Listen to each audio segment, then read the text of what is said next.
ముఖ్యమంత్రి వర్యులు ఖమ్మం సభలో బీఆర్ఎస్ పార్టీ మాజీ మంత్రివర్యులు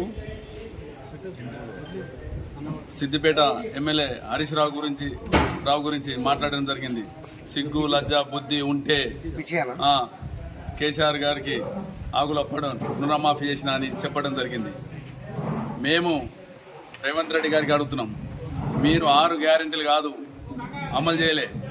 రైతు రుణమాఫీలో 15 మీకు డిసెంబర్ 9 నాడే మాఫీ చేస్తామన్నారు.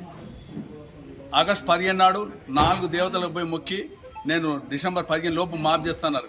ఇంకా రైతులకు రుణమాఫీ 2 లక్షలు పడలే. ఇంకా పడాలంటే ఇంకా వారంలో పడుతుంది.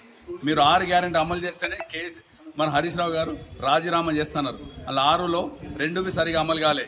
అన్నీ మాయమాటలు చెప్పి మీరు ప్రభుత్వం గద్దెకెక్కారు. ప్రజలు అన్నీ చూస్తున్నారు. అవసరం వచ్చినప్పుడు సమయం వచ్చినప్పుడు మీకు సిగ్గు లజ్జ బుద్ధి అనే మాటలు ప్రజలు తెలంగాణ ప్రజలు విన్నారు కనుక మీకు ఆ ప్రజలే మీకు బుద్ధి మీకు తీసుకుపోయి మీ పార్టీని గంగలు కలుపుతారని చెప్తున్నారు.